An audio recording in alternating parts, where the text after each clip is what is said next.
Apa ketetapannya? Wa man yabtaghi ghairal islami dinan, barang siapa mencari agama selain agama Islam, falan yuqbala minhu, maka sekali-kali tidak. Selamat datang di channel Kalam Syiar FM. Tanyalah aja jamaah. Baik, nanti tanyanya setelah kajian. Baik, ahibati fillah, kajian. Baik, ahibati fillah. Insyaallah semua tahu ya. Di Indonesia ini jumlah umat Islam berapa kira-kira? Kufuran.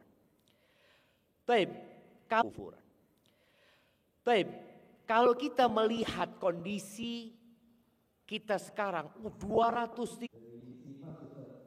apa sifat?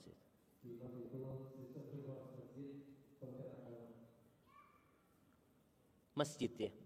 Soalnya waktu ana 2009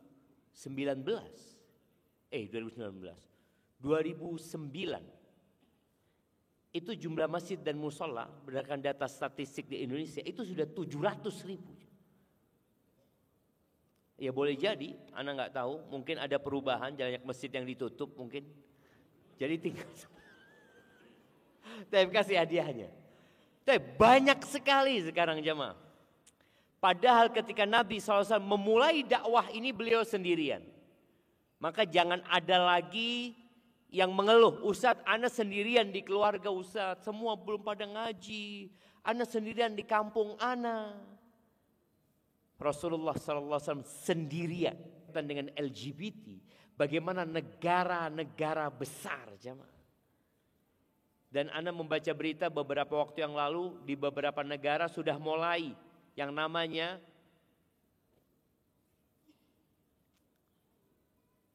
cadar dilarang secara resmi oleh pemerintah. Bukan negara kita. Dilarang secara resmi. Kalau pakai topeng nggak apa-apa. Tapi pakai cadar nggak boleh. Sampai seperti ada usaha untuk memerangi. Iya. Dan sampai hari ini.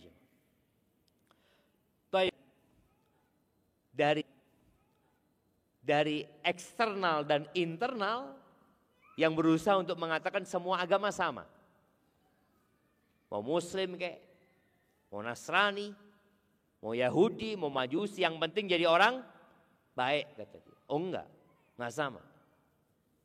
Kenapa? Allah mengatakan di surat Ali Imran nih, ayat 85. Artinya kita umat Islam itu ketika ngobrol sama mereka afwan. Kita minta maaf.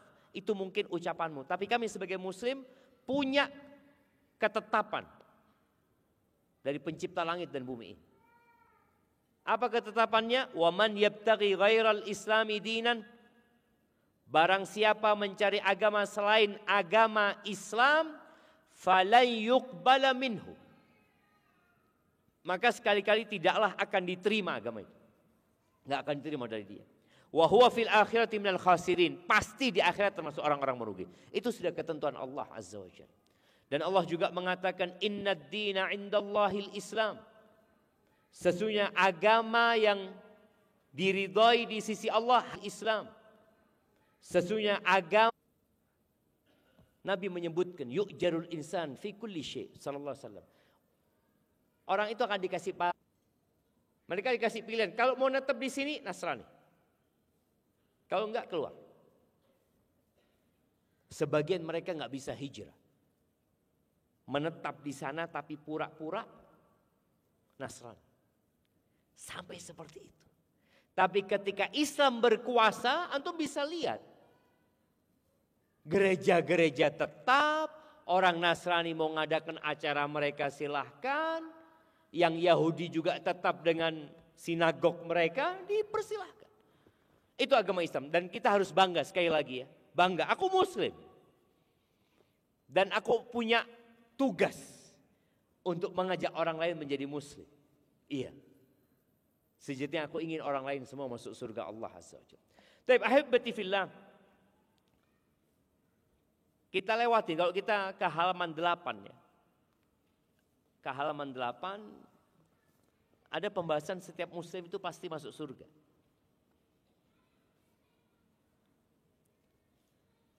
Ada pembahasan setiap muslim itu pasti masuk surga.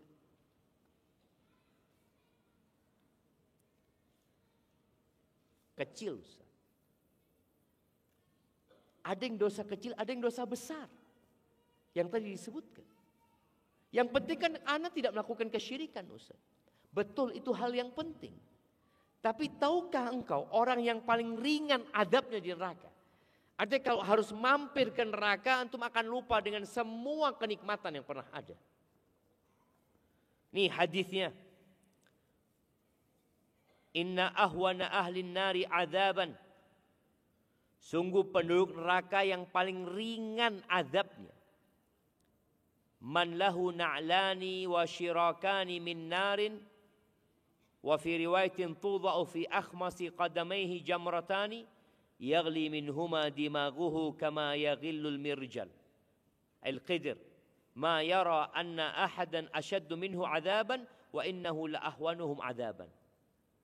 Sungguh penduduk neraka yang paling ringan azabnya adalah orang yang memakai 2 sandal dari api neraka, dan di riwayat lain disebutkan diletakkan di kedua telapak kakinya 2 bara api, ditaruh sandal atau dikasih 2 bara api yang dengan keduanya otaknya mendidih seperti mendidihnya panci. Orang yang diadab seperti ini menganggap tidak ada orang lain yang adabnya yang lebih berat darinya. Padahal itu adab yang paling ringan. Maka tolong menjadi muslim itu jangan yang minimalis. Yang penting masuk surga, Ustaz. Kadang-kadang seperti itu. Sehingga dosa-dosa dia kerjakan dengan anggapan ya sudahlah. Kalaupun harus masuk neraka kan nggak kekal kita di dalamnya, Ustaz. Na'udzubillah. Na'udzubillah. Dan buat muslim yang harus mampir ke neraka tetap ada harapan masuk surga.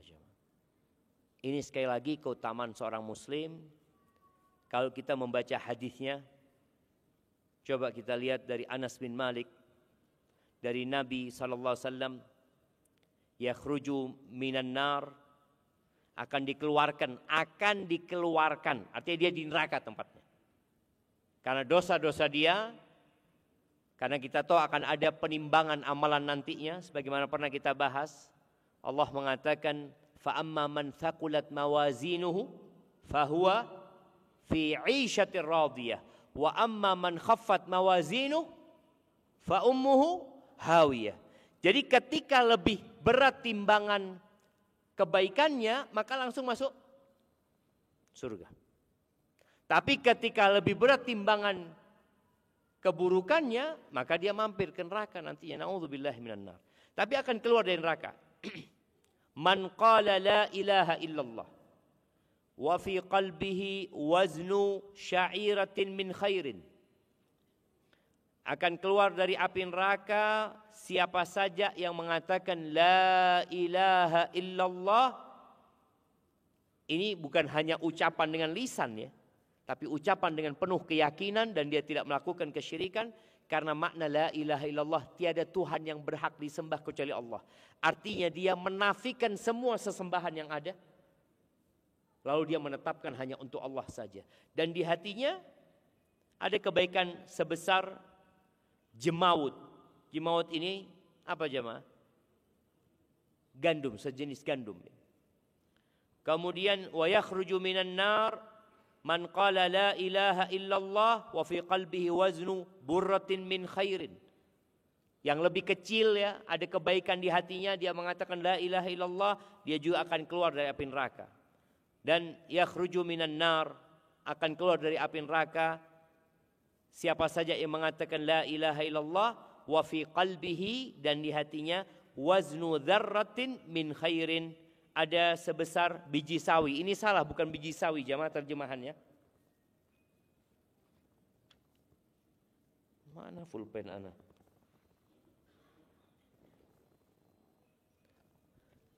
Baik. Waznu dzarrah, dzarrah itu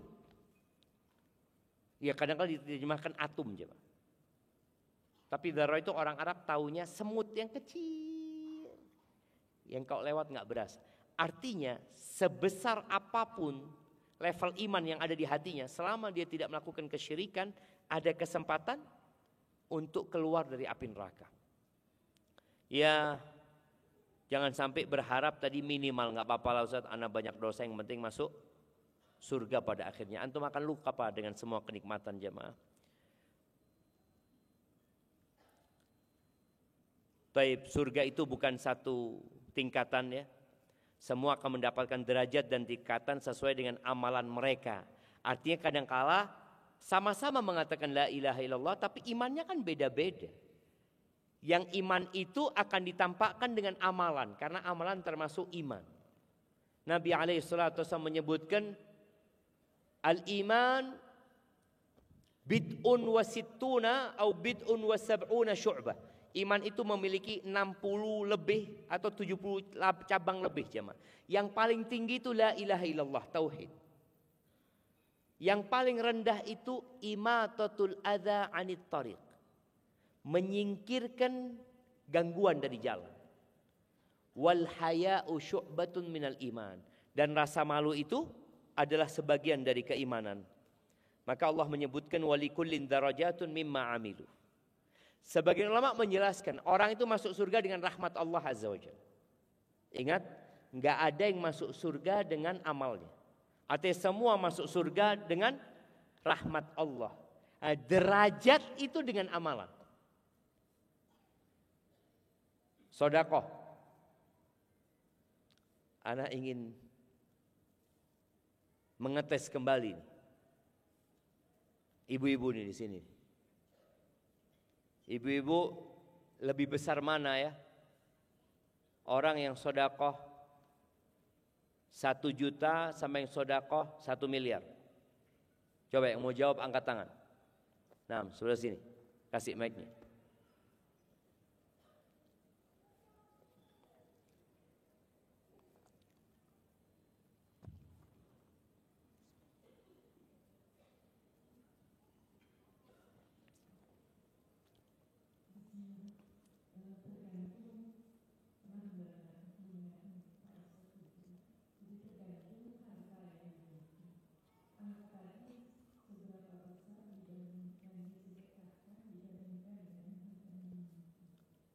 Jadi tergantung yang 1 juta sama 1 miliar.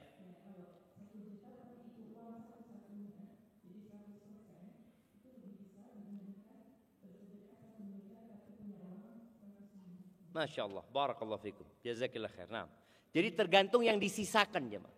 Yang dilihat itu jangan yang dikeluarkan, tapi yang dilihat yang apa?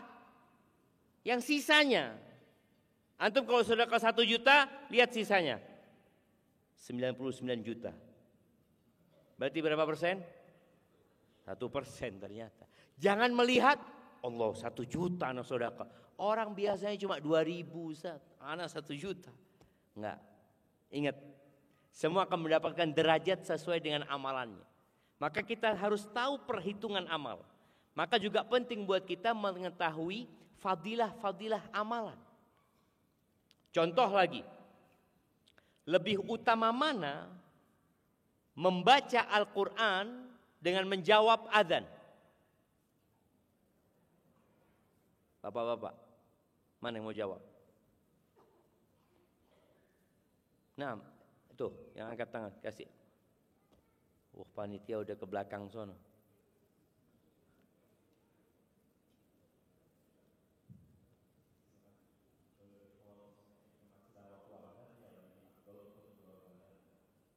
Kalau di luar waktu azan, lebih utama baca Quran. Masya Allah, jazakallah khair. Kasih hadiahnya. Satu lagi pertanyaan.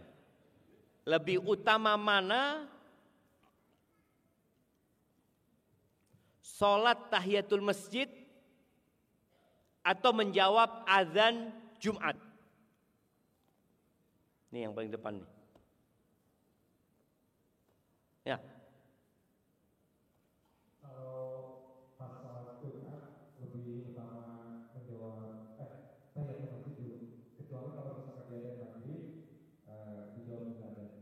Kenapa kalau Jumat lebih utama tahiyatul masjid? Masya Allah, santa. Iya, karena mendengarkan khutbah itu wajib. Menjawab adzan sunnah. Maka kadang-kala orang itu di masjid lagi udah datangnya telat ya. Dia ternyata khotibnya sudah naik mimbar dan khotibnya sudah assalamualaikum kemudian adzan. Apa yang dia lakukan? Dia berdiri menjawab adzan. Allahu Akbar, Allahu Akbar. Merasa orang paling baik dia jemaah. Ketika khutbah dimulai dia sholat. Di sini pentingnya belajar supaya kita derajatnya itu dapat yang tinggi jemaah. Orang itu perlu benar-benar mengkaji tentang amalan-amalan supaya dia nggak kehilangan fadilah yang besar sekali ya. Taib Allah mengatakan walikullin darajatun mimma amilu wa ma rabbuka bighafilin amma ya'malun. Dan ini ada hadis Nabi SAW jemaah, yang kalau antum melihat kota Bandung, ana dapat lantai 10 ya. Itu benar lantai 10.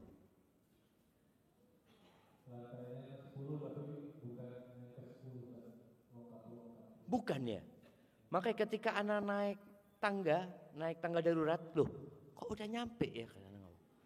Dibohongin dan ternyata lantai 10. Baik. Ana buka tadi malam, ana nyampe itu jam 10:30 ya. Atau hampir jam 11. Ana baru masuk kamar ya. Jadi berangkat dari Jember itu setengah 5. Baru sampai kamar hotel 10:30 malam ya. Ana lihat ya Allah bagusnya ya. Ngelihat lampu-lampu itu dari kamar jemaah. Itu kita senang. Kita lihat nih hadis ini. Kata Nabi SAW, inna ahlal jannah yatara'awna ahlal ghuraf min fawqihim kama yatara'awna al-kawkab ad-durriya al-ghabira aw an-najma fil ufuq min al-masyriq aw min al-maghrib litafadul ma bainahum. Sungguh penduduk surga saling melihat penghuni kamar-kamar dari di atas mereka atau di atas mereka. Jadi ada yang derajatnya lebih tinggi gitu. Mereka tempatnya di atas sana. Sebagaimana mereka saling melihat planet, yaitu bintang yang ada di ufuk timur atau di sisi barat, untuk membedakan antara mereka, ini kedudukan di antara mereka.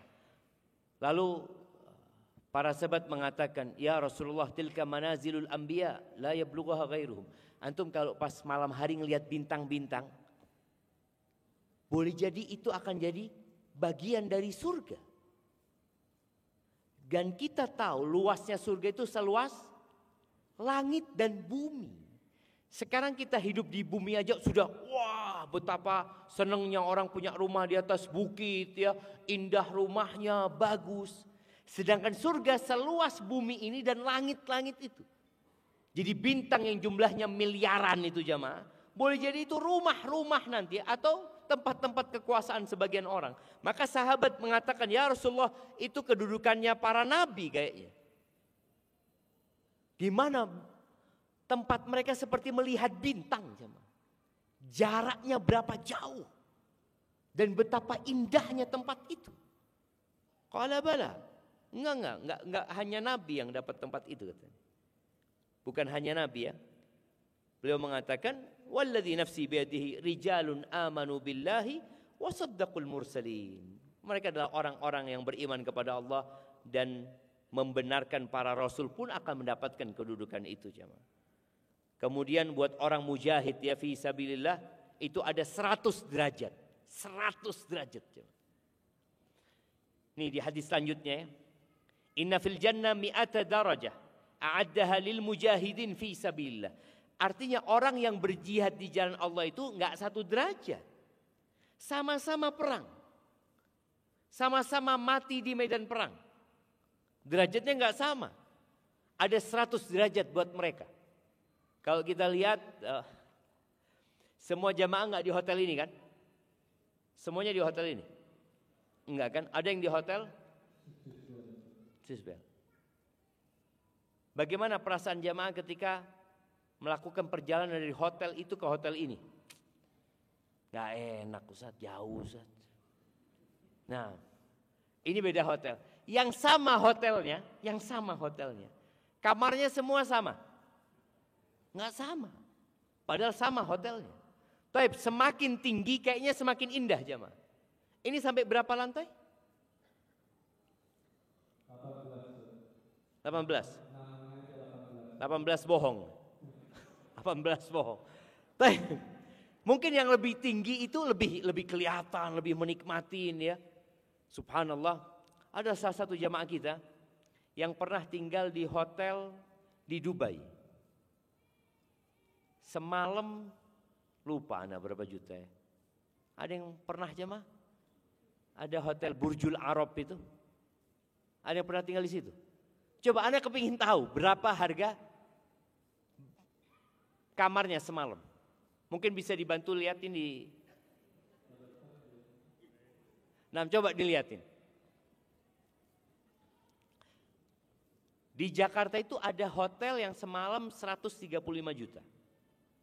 Di Jakarta aja. Ada yang 160 juta. Anak awalnya nggak percaya aja. Ketika anak tanya sama Mbah Google, betul ternyata. Oh, kayak apa kamarnya? Ya dapat berapa harga kamar termahal di Dubai sana?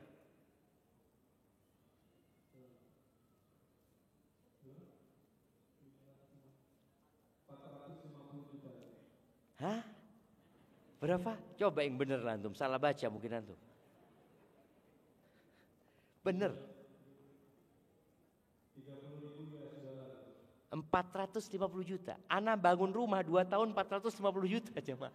Ini semalam doang. Allah yahfad min kulli syarr. Ya, kita lihat aja di dunia ada kamar seperti itu.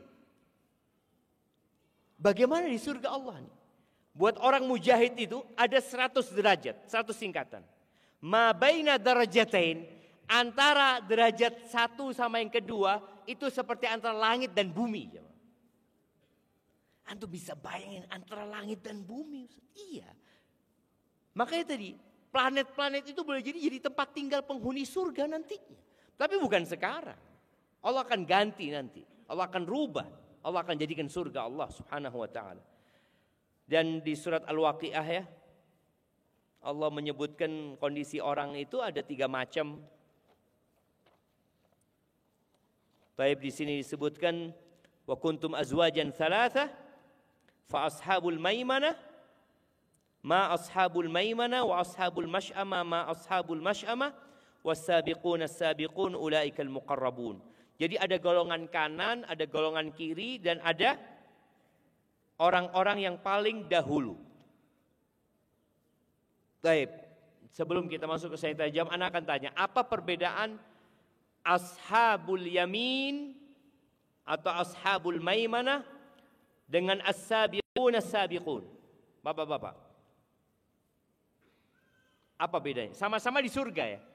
Ashabul yamin di surga, as-sabiqun juga di surga. Apa bedanya dua orang ini? Bukan tingkatannya. Kalau jenis surganya sudah disebutkan. Cuma amalannya yang ana ingin tanya. Apa amalan ashabul maimanah dan apa amalan as-sabiqun? Silahkan.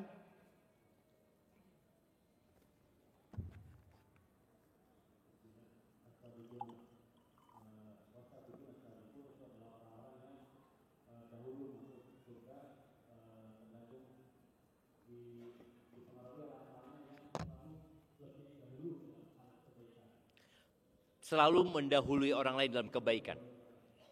Baik, kalau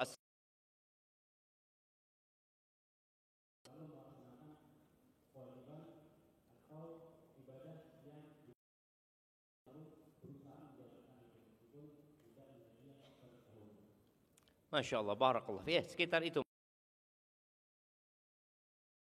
Pun itu adalah orang-orang yang tidak mencukupkan diri. Jadi tadi dia meninggalkan yang haram, melaksanakan yang wajib. Sunnah nggak dia kerjakan. Cukup, ya cukup untuk jadi ashabul yamin. Tapi as-sabiqun tidak. Dia selain yang wajib dia tambahin dengan yang sunnah, ditambah lagi dia selalu berusaha untuk mendahului. Datang ke masjid lebih dahulu, baca Quran lebih dahulu, hatam lebih dahulu dari yang lainnya, sodakoh lebih dahulu. Terus dia berusaha ke depan atau yang paling awal dalam berbuat kebaikan. Baik, itu mungkin sebagai mukaddimah kita pada pertemuan malam ini berkaitan agar kita termotivasi untuk menjadi muslim yang lebih berkah. Agar kita ya mau yang lebih nyaman lah jemaah. Bukan di dunia, tapi di surga Allah Azza wa Jalla. Amalan-amalannya insya Allah kita akan bahas besok insya Allah. Baik, Anda kembalikan ke MC. Jazakumullah khair.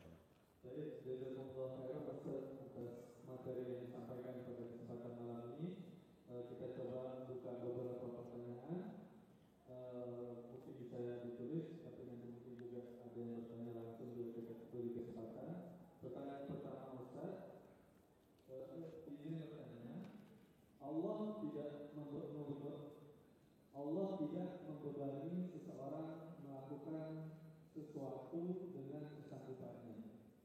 Tapi ada yang manusia yang diuji sampai meninggal atau gila atau bunuh diri. Apakah yang dimaksud dengan beban di ayat ini, Ustaz? Yang kedua, kita setiap hari berdoa meminta kebaikan dan afiat. Al-afwa dan afiat. Bolehkah kami dengar penjelasan tentang afwa dan afiat yang dimaksud di doa ini? Masya Allah, barakallahu fiik ya. Iya, berkaitan dengan la yukallifullahu nafsan illa wus'aha. Allah tidak memberikan beban kepada hambanya yang melampaui batas kesanggupan dia. Ini menunjukkan bahwa semua bala, ujian, cobaan yang ditimpa manusia, dia mampu untuk menghadapinya. Kalau tadi dikatakan sampai mati, ya memang semua orang mati. Kalau dia kasih penyakit sampai mati Ustaz, dia semua akan mati. Dan itu berarti ketika dia mati selesai sudah balak dia. Tapi kalau ada yang sampai stres, sampai gila, sampai bunuh diri, bukan karena dia tidak mampu, tapi karena dia tidak mau. Manusia itu kadangkala mampu tapi tidak mau. Dia tidak mau dengan musibah itu. Kita tahu ada 4 tingkatan menghadapi balak dan cobaan. Nah, apa ibu-ibu? 4 tingkatan menghadapi balak dan cobaan. Tafadhal.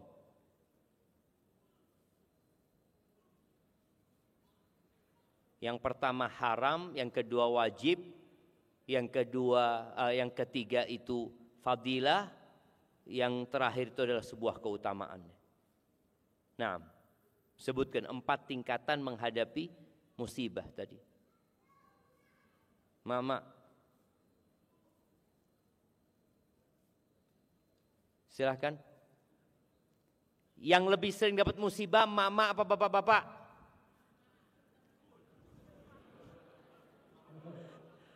Mak-mak apa bapak-bapak? Oh, mak-mak merasa musibah terus ya Mak ya. Ya memang kayak gitu kata Nabi SAW. Kalau engkau berbuat baik sama dia setahun, lalu engkau sekali nyakiti dia, apa kata dia? Nggak pernah engkau berbuat baik kepadaku. Nggak pernah jamaah. Musibah terus hidupnya. Baik, fadhal. Naam, silahkan. Yang pertama? Marah-marah, iya. Yang kedua sabar. Naam. Bersyukur, Masya Allah jemaah. Iya. Tadi yang disebutkan orang itu sampai bunuh diri ya, kemudian dia sampai stres, sampai gila karena dia marah-marah. Seharusnya dia sabar, dia nahan diri, dan dalam proses nahan diri dia berbaik sangka sama Allah. Semua udah ditakdirkan. Yang muncul dari lisannya, inna lillah wa inna ilaihi raji'un. Sesungguhnya kami milik Allah dan kami akan kembali kepada Allah Azza wa Jal. Ketika dia mengatakan itu, berarti Dia sabar. Innalillahi wa inna ilaihi raji'un. Tapi kadang-kala enggak. Dia langsung berkata, kenapa Allah kasih musibah ini kepada aku? Padahal apa kurangnya aku? Umroh setahun 2 kali. Mulai dia menyebutkan kebaikan-kebaikan dia. Merasa tidak pantas mendapatkan musibah. Ketahuilah orang yang paling berat musibahnya itu para nabi. Nggak ada nabi mengatakan, ya Allah aku ini nabimu ya Allah. Aku ini berdakwah. Aku menyampaikan agamamu. Engkau kasih aku bala ini. Nggak ada. Bagaimana Nabi Ayub ketika dikasih bala penyakit. Bukan hanya penyakit balanya Nabi Ayub. Anaknya semua mati. Bangkrut, hartanya habis. 0. Istrinya yang kerja. 0 hartanya. Padahal kaya sebelumnya Nabi Ayub. Setelah itu dikasih penyakit yang menjijikkan. Artinya penyakit yang membuat orang takut tertular ini itu. Akhirnya dikucilkan Nabi Ayub alaihissalam. Ada yang mengatakan sampai 18 tahun beliau udah kasih bala itu. Ketika beliau berdoa mengatakan, wa ayyuba idnada rabbahu anni massaniyaddur. Ayub ketika berdoa memohon kepada Tuhannya, sesungguhnya aku ditimpa penyakit ya Allah. Disentuh sama ad-dur ini ya Allah. Wa anta arhamur rahimin. Dan engkau adalah maha pengasih di antara yang mengasihi. Jadi tadi kalau ada orang kemudian bunuh diri, Allah murka sama dia. Karena dia sudah suudzon sama Allah Subhanahu wa taala. Dia berpikir Allah ngasih bala sama dia yang dia tidak mampu. Enggak. Sudah ditakar sama Allah dan engkau mampu menghadapinya. Cuma engkau enggak mau. Enggak mau dengan bala itu. Kadang-kala orang itu milih. Umpamanya dia keluar rumahnya habis kajian, motornya hilang. Apa yang dia katakan? Ya Allah, kok bukan motor ini yang hilang ya Allah? Kok motorku yang hilang? Dia kan seakan-akan mau ngatur takdir yang ini seharusnya. Ini orang telat-telat sholatnya ya Allah. Aku alhamdulillah soft pertama terus. Gitu. Enggak jamaah, artinya bala itu sudah sesuai. Jadi orang yang melakukan bunuh diri makanya Allah murka sama orang itu. Karena dia melakukan tindakan yang Allah tidak memberikan izin buat dia. Ada yang dikasih izin sama Allah. Jadi yang namanya sabar itu kan menahan diri dari melakukan perbuatan atau mengucapkan perkataan yang tidak sesuai dengan akal sehat dan tidak sesuai dengan syariat. Ketika seorang istri dizalimin sama suaminya, kalau dia gugat cerai, dia sabar atau tidak? Ibu-ibu, kalau ibu-ibu dizalimin sama suaminya, artinya suaminya melakukan KDRT, kemudian suaminya tidak memberikan nafkah kepada istrinya. Kalau istri gugat cerai itu sabar atau marah-marah? Ibu-ibu, sabar. Dia kan tidak melakukan tindakan yang dilarang oleh syariat. Boleh dia gugat cerai. Tapi kalau dia melakukan tadi, tidak bisa menahan dirinya dari ucapan, dari perbuatan yang bertentangan dengan akal sehat dan syariat, berarti dia nggak sabar. Enggak, yang dia lakukan sabar. Makanya ketika seorang sahabat wanita datang kepada Rasul sallallahu alaihi wasallam mengatakan, "Ya Rasulullah, ma ana wa Thabit ya Rasul, aku nggak bisa lagi hidup sama Thabit." Nggak bisa. Dia gugat cerai. Ada beberapa sebab kenapa dia gugat cerai suaminya. Ada yang riwayat mengatakan ternyata suaminya ini jelek banget jemaah. Iya. Jadi kalau dia ngelihat suaminya bareng sama teman-temannya, paling jelek suamiku, kata dia. Kemudian juga kadang-kala udah jelek main tangan lagi. Kalau ganteng main tangan kan masih dipertimbangkan ya. Ini kan ganteng, nggak apa-apa lah gitu ya. Ini udah jelek, aduh nggak bisa ya Rasulullah, aku kayaknya kalau bertahan sama dia takut. Ya sudah dipanggil suaminya. Ditanya istri, engkau kembalikan kebunnya? Aku kembalikan ya Rasulullah. Artinya maharnya dikembalikan. Dan dulu maharnya kebun kurma jemaah ya. Sekarang maharnya seperangkat alat sholat. Engkau kembalikan maharnya 1 kodi, aku balikin gitu. Karena seperangkat alat sholat. Nah, barakallahu fikum. Ada pun pertanyaan kedua berkaitan dengan memohon afwa wal afiyah. Kalau al-afwa jelas yaitu memohon maaf kepada Allah. memohon ampunan agar dihapuskan kesalahan dan dosa kita. Adapun afiyah, afiyah ini minta keselamatan dari segala bala dan musibah. Minta kesembuhan dari segala penyakit. Dan doa meminta afiyah ini adalah doa yang paling pendek tapi mencakup semua yang kita inginkan. Paman Nabi, Abbas bin Abdul Muttalib, dia pernah datang kepada Nabi SAW minta doa. Paman minta doa sama keponakannya Rasulullah SAW. Maka Nabi mengatakan, ya am, wahai paman, salillahal afiyah, mintalah afiyah kepada Allah. Pamannya merasa kok doanya biasa aja kan. Kita itu kadang-kadang kalau minta amalan, ingin amalan yang belum ada. Makanya sebagian orang kalau ngasih nama anaknya kepingin nama yang tidak ada di Bandung. Kalau bisa. Dia ingin sesuatu yang spesial.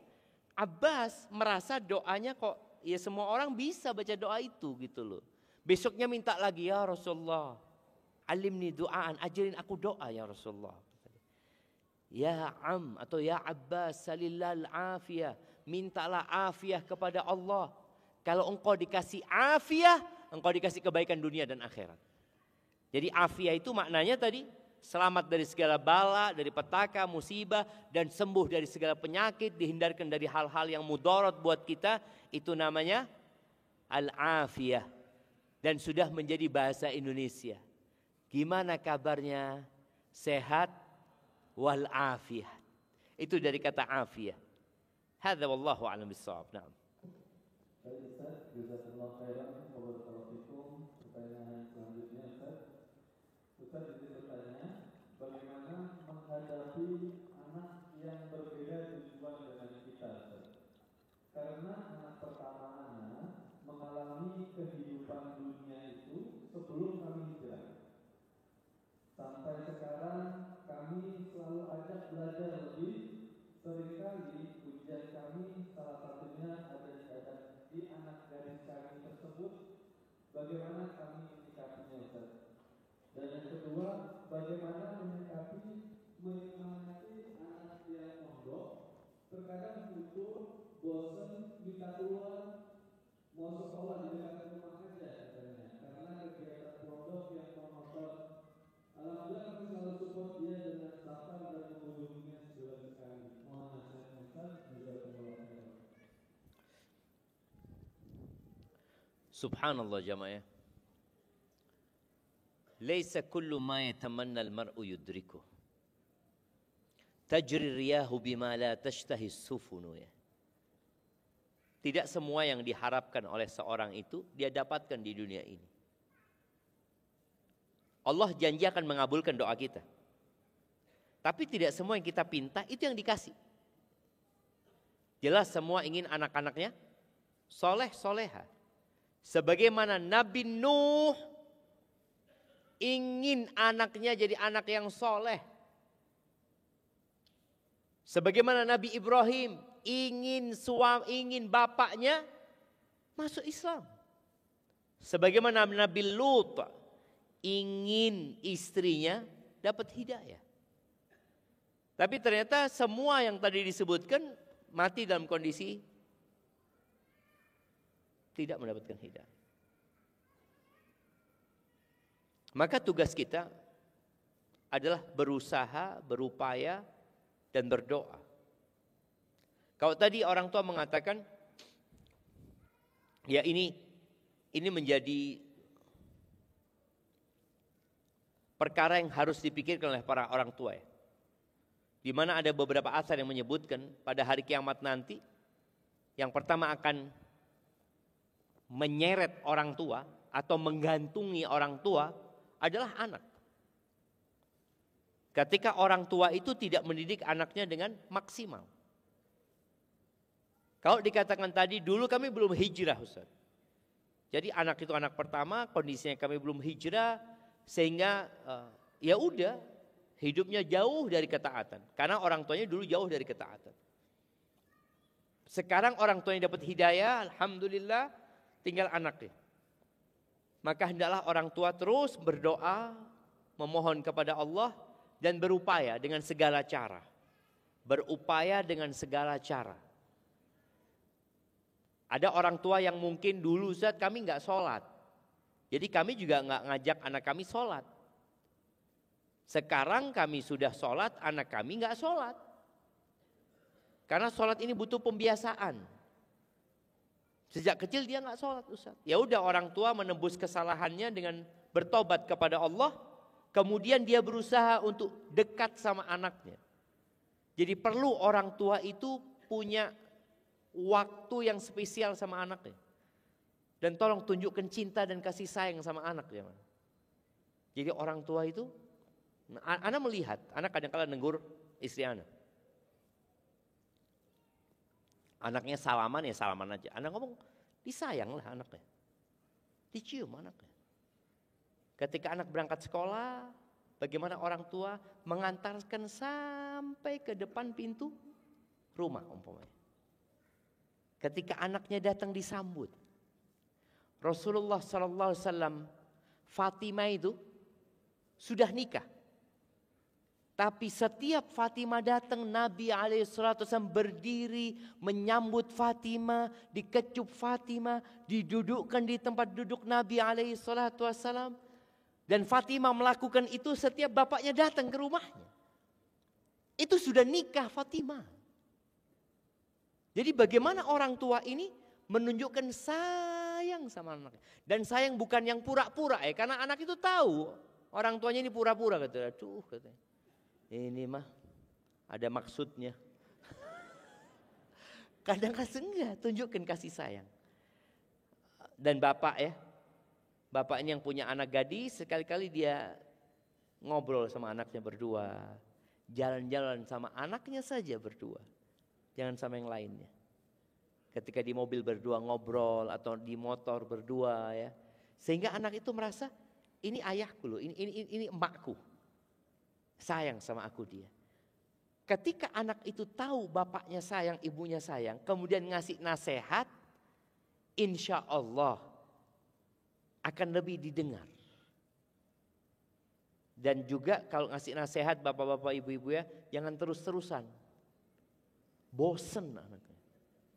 Enggak, saya akan terus memberikan nasihat. Iya betul. Cuma harus tahu waktu, momentum. Nabi SAW itu kata Ibnu Mas'ud, kana yatakhawwaluna bil mau'idhah. Nabi itu ngasih mau'idhah kepada kita, mau'idhah hasanah itu enggak selalu. Beliau ya jarang-jarang gitu. Kenapa? Makhafatas sa'ama alaina. Karena takut kami bosan. Bosan, jenuh jadinya.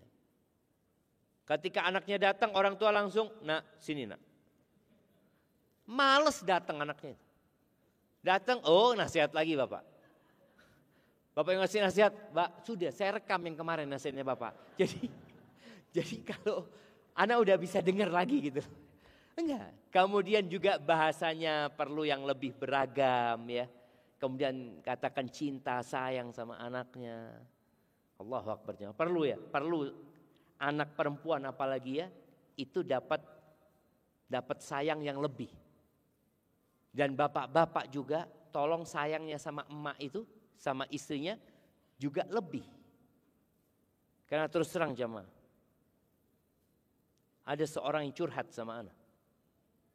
Yang dia mengatakan, Ustaz suami anak ini Ustaz, gak pernah Ustaz kalau WA itu sayang-sayang gak pernah.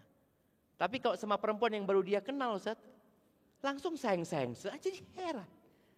Nah itu setan jam. Hati-hati ya. Ada yang kalau istrinya WA nggak dibalas langsung. Ah istriku. Tapi kalau yang perempuan lain WA, oh bismillah. Langsung dia balas lebih dulu. Ada ibu-ibu seperti itu suaminya? Ada? Ada ternyata jemaah. Bahaya itu jemaah.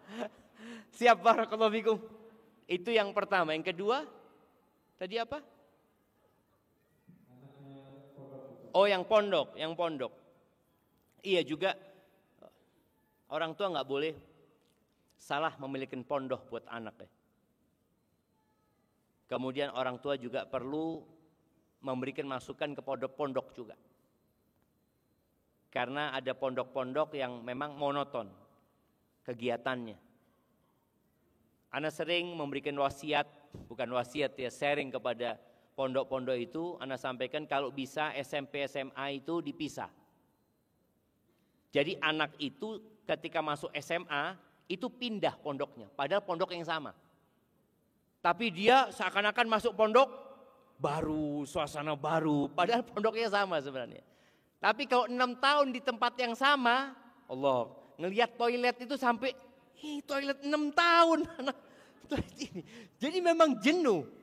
Betul, kejenuhan itu ada. Dan ana rasakan bagaimana kita ketika di pondok itu mengalami fase memang jenuh, futur. Ya apa yang harus dilakukan? Ya orang tua harus memotivasi anaknya, mendoakan anaknya, dikasih tahu bagaimana kesabaran para ulama terdahulu. Ini di pondok nggak lama, engkau perlu bersusah-susah terlebih dahulu, nanti bersenang-senang kemudian. Ya dimotivasi anaknya seperti itu. Dan ada satu hal jamaah berkaitan dengan kekayaan. Ternyata kekayaan dan kemewahan itu termasuk penghalang orang menuntut ilmu. Sampai dikatakan nggak bisa, orang kaya nuntut ilmu itu nggak bisa. Subhanallah. Kecuali dia melepas semua atribut kekayaannya. Ketika dia menjadi penuntut ilmu, udah anak fokus mau belajar. Kadangkala anak kita ini di pondok, dia pakai baju yang bagus-bagus, semuanya yang mewah-mewah, enggak. Yang penting buat penuntut ilmu ini udah baju yang biasa, orang seperti dia itu cukup bajunya, tasnya juga enggak terlalu mahal. Ya udah dia harus berusaha untuk menyatu dengan lingkungan pondok itu. Ketika dia menyatu insya Allah dia akan betah jemaah. Tapi ketika dia levelnya lebih tinggi, dia melihat kawan-kawannya di bawah dia, kadang-kadang dia malas. Ini orang tua harus mengkondisikan juga anak-anaknya sambil didoakan. Kalau suatu saat anaknya memang sudah nggak mau mondok, pindah. Karena dikhawatirkan dia di situ udah nggak belajar, udah nggak belajar lagi. Dia udah karena orang tua nyuruh dia cuma di pondok, dia nggak pernah murojaah, nggak pernah apa, atau sering kabur dari pondok, maka kadang-kadang harus cari solusi lain, sekolah lain, walaupun nggak mondok tapi sekolahnya sekolah yang bisa menyelamatkan dia dunia akhirat. Hadza wallahu a'lam bissawab. Baik Ustaz, jazakumullah khairan. Ada yang ingin bertanya langsung?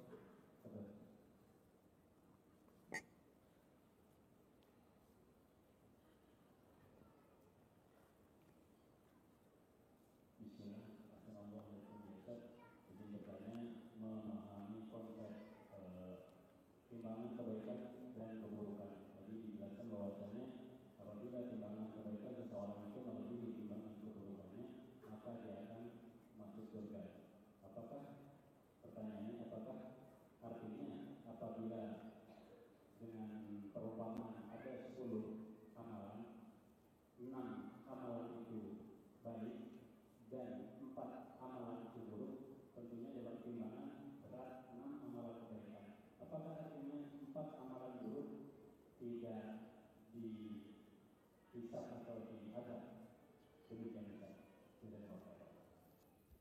Naam. Masya Allah, pertanyaan yang menarik ya. Yang pertama berkaitan dengan peristiwa di hari kiamat itu. Ada hisab, ada mizan. Hisab itu jumlah, penghitungan. Tadi yang antum sebutkan 46. Itu jumlah. Ketika di timbangan, bisa jadi yang 6 itu ringan. Karena yang ditimbang itu orangnya akan ditimbang, amalnya akan ditimbang, kitabnya akan ditimbang. Tadi kita sebutkan ada orang sodakoh, oh iya terhitung sodakoh 1 juta atau sodakoh 1 miliar. Ini sodakoh 1 juta, 1 miliar ketika ditimbangan boleh jadi ringan. Bobotnya itu ringan karena dia punya uang 1 triliun. 1 miliar itu berapa persen? 0,1 jemaah. Betul? Betul enggak? 0,1. Jadi bukan jumlah yang dia sodakohkan. Dosa juga. Orang ini berzina. Fulan A berzina, B berzina. Tapi B ini berzina dengan istri tetangganya. Yang A berzina sama pelacur. Ketika ditimbang nggak sama bobotnya. Ketika dicatat ya catatannya dia berzina 1 kali. Tapi ternyata berzina sama istri tetangga. Di timbangan kata Nabi SAW, la antuzania. Engkau berzina dengan 10 orang. Itu lebih ringan daripada engkau berzina dengan istri tetanggamu. Karena tetangga punya hak. Jadi timbangan itu bicara bobot nantinya. Kemudian kalau tadi timbangan kebaikan dan keburukan. Karena Allah ini syakur ya. Ketika orang ini amal kebaikannya lebih berat. Maka Allah sebutkan. فَأَمَّا مَنْ ثَقُلَتْ مَوَازِينُهُ فَهُوَ فِي عِيشَةٍ رَاضِيَةٍ. Dia akan berada dalam kehidupan yang menyenangkan. Bagaimana dengan dosa-dosa dia? Innal hasanati yudhibnas sayyiat. Kebaikan-kebaikan itu menghapuskan keburukan. Jadi ketika kebaikannya banyak itu boleh jadi ya udah diampuni sama Allah Subhanahu wa taala. Namun ada dosa-dosa yang tidak diampuni jamaah. Para ulama berbicarakan syirik jelas nggak diampuni. Apakah riya itu termasuk yang tidak diampuni? Riya itu memang menggugurkan amalan. Ada yang berpendapat sama, orang yang riya itu harus diazab dulu di neraka. Artinya dia punya kebaikan banyak tapi dosa riyanya ini tetap akan mendapatkan azab. Wallahu a'lam bishawab. Jadi seperti itu kiranya. Jadi yang jelas ketika ditimbang kalau amal kebajikannya lebih banyak, insya Allah Allah akan hapuskan keburukan-keburukan dia. Hadza wallahu a'lam bishawab. Na'am.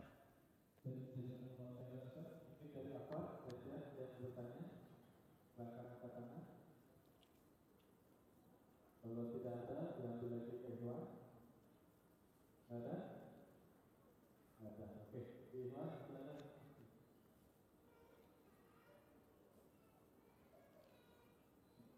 Assalamualaikum warahmatullahi wabarakatuh. Waalaikumsalam. Izin bertanya Ustaz, kami mau izin dulu nih, saya sedikit bercerita dulu karena apa yang di Ustaz menyampaikan masalah itu, jadi ada ayah yang qadarullah beliau menjadi kepala desa. Jadi di sebuah wilayah desa karena ada sebuah peribadatan atau adat. Ada apa? Mungkin menurut itu adalah perbuatan syirik. Tapi alhamdulillahnya ayah sebagai kepala desa tidak mendukung acara tersebut dan alhamdulillah ayahnya sudah paham terkait hal tersebut. Karena posisi ayahnya sebagai kepala desa dianggap masyarakat justru tidak toleran dan tidak mengayomi masyarakat karena tidak mendukung acara tersebut. Pertanyaannya, bagaimana sikap ayah-anak untuk menghadapi hal ini? Karena masyarakat selalu menekankan pemerintah desa harus ikut andil, bahkan ada masyarakat yang mengajukan dana desa dipakai untuk hal adat tersebut. Dan qadarullah banyak juga kegiatan-kegiatan lain yang mungkin termasuk ke dalam masalah syubhat dalam agama. Ada beberapa masyarakat yang ingin meminta sumbangan untuk bisa melakukan acara tersebut. Dan yang paling terakhir itu ayah-anak ngobrol dengan ayah itu sampai beliau itu sudah tidak kuat dan ingin mengundurkan diri. Nah, menurut saudara itu seperti apa? Masya Allah, barakallahu fiik. Iya jemaah, orang-orang yang punya kekuasaan ini, dia memiliki kewajiban yang lebih ya, dibandingkan dengan orang yang tidak berkuasa. Maka yang perlu dilakukan ayah adalah datang ke MUI. Dia, ana lihat MUI banyak maslahat yang bisa diberikan oleh mereka berkaitan dengan hal-hal yang memang ada tradisi budaya di masyarakat yang mengandung kesyirikan memang. Yang dipandang oleh sebagian orang sebagai kearifan lokal yang harus dilestarikan. Padahal bertentangan dengan agama. Maka langkah pertama datang ke MUI untuk memastikan bahwa hal ini memang secara agama dilarang dan mengandung unsur kesyirikan. Yang kedua, harapannya dari pihak MUI nanti bisa memberikan arahan kepada masyarakat. Karena di masyarakat itu ada ulama, ada biasanya tokoh masyarakat yang ditugaskan untuk melestarikan budaya-budaya seperti itu. Padahal budaya itu bertentangan dengan agama. Maka ayah sudah benar kalau dia tidak mengikuti acara tersebut, tapi ada hal lain yang perlu disampaikan. Ini kalau kita bicara Islam menjadi muslim yang berkah itu, bagaimana ayah bisa menyampaikan kepada masyarakat. Nanti pada suatu saat apabila memang tidak memungkinkan ayah untuk bersikap seperti itu, artinya ayah harus ikut serta dalam acara tersebut, maka mundur jadi solusi. Tapi kalau enggak, ayahnya tetap di posisinya sebagai kepala desa, dia tidak mengikuti acara tersebut, itu menjadi menjadi hak dia untuk tidak mengikuti acara tersebut, tidak ada kewajiban yang mewajibkan dia untuk mengikuti acara tersebut, ya tetap aja menjadi kepala desa, jangan mundur. Kalau dia tidak bisa menghilangkan kemungkaran, paling tidak mengurangi kemungkaran. Artinya sikap dia itu akan dicontoh mungkin oleh masyarakat. Loh itu loh kepala desa nggak mau dia. Seperti itu. Itu menjadi hal baik buat masyarakat. Daripada dia mundur, kemudian kemungkaran akan semakin merajalela. Tapi tetap ayah tidak boleh ikut apabila acaranya memang mengandung kesyirikan. Dan terus berdoa ya, anak juga perlu mendukung ayahnya, dan perlu ada dukungan dari para ulama-ulama yang paham dengan agama dengan benar. Karena terus terang jamaah, kalau bicara kesyirikan sebenarnya semuanya itu sepakat. Al-Imam Syafi'i, Al-Imam Hambali, Imam Hanafi, Imam Maliki, kalau hal-hal yang berbau kesyirikan semua sepakat sebenarnya.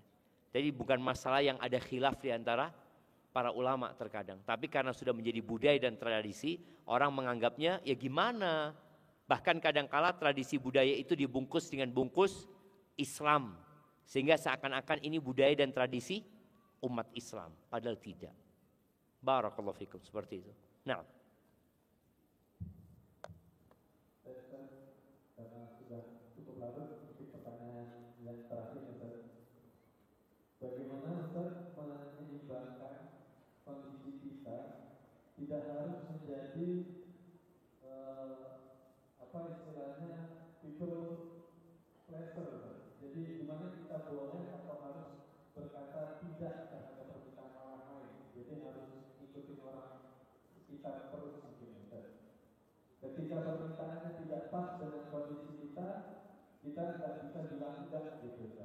Nah, dengan kondisi ini gimana kita harus saling tolong-menolong dengan berbuat baik agar selalu ikhlas dan berbuat dalam menggapai ridha Allah. Nah itu bagaimana sikap kita untuk menggapai itu? Masya Allah, barakallahu fiik.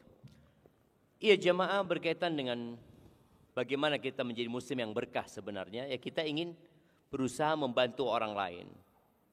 Tapi ada kondisi yang kalau kita bantu orang-orang itu malah dia bukan jadi lebih baik.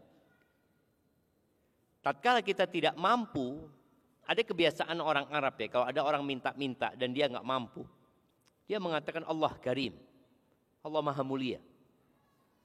Jadi ketika kita nggak mampu bantu dia, kita sampaikan semoga Allah memberikan kemudahan kepadamu. Ana bantu doa. Jadi tetap berbuat baik kepada saudara kita, tidak harus dengan materi. Boleh jadi kita dengan nasihat kita sudah berbuat baik kepada dia. Itu mungkin yang bisa dilakukan. Dan ucapan-ucapan yang baik ya, ketika menolak membantu orang itu tetap kita mengucapkan ucapan yang baik buat dia. Makanya Allah katakan, fa'ammas sa'ila fala fa'ammal yatima fala taqhar wa ammas sa'ila fala tanhar. Adapun anak yatim itu jangan dihardik. Jangan bertindak keras sama dia. Anak yatim itu perlu dilemah lembutin. Adapun dengan orang yang minta-minta itu jangan engkau hardik, ngangkat suara apa, enggak sudah. Ketika engkau memang tidak mampu, atau kalau engkau membantu malah akan membahayakan dia, maka gunakan bahasa-bahasa yang positif sehingga dia tetap merasa kita peduli sama dia walaupun tidak membantu dengan materi ya. Wallahu alam. Semoga jawabannya sesuai dengan pertanyaannya karena sudah terlalu larut ya, Ma. Jadi kita udah susah menangkap pertanyaan itu. Yang membaca pertanyaan juga bingung juga, sudah terlalu larut. Baik, para jamaah sekalian, alhamdulillah kajian pada malam ini sudah selesai. Untuk itu mari kita tutup dengan doa kafaratul majlis. Subhanallah wa bihamdihi, segala tasbih wa tubuh. Jangan lupa besok pagi subuh kita sudah berada di sini dan dilanjutkan dengan kajian subuh. Kami juga ingin mengucapkan banyak terima kasih kepada para sponsor karena sponsor banyak tadi.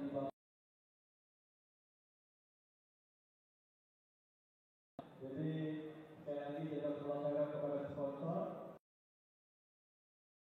Tercatat di sini yaitu ada skincare. Ini produk dari Umu Jawa. Ini skincare-nya ada di booth SRB yang ada di Ana kok nggak tahu apa yang dijual sama istri Ana?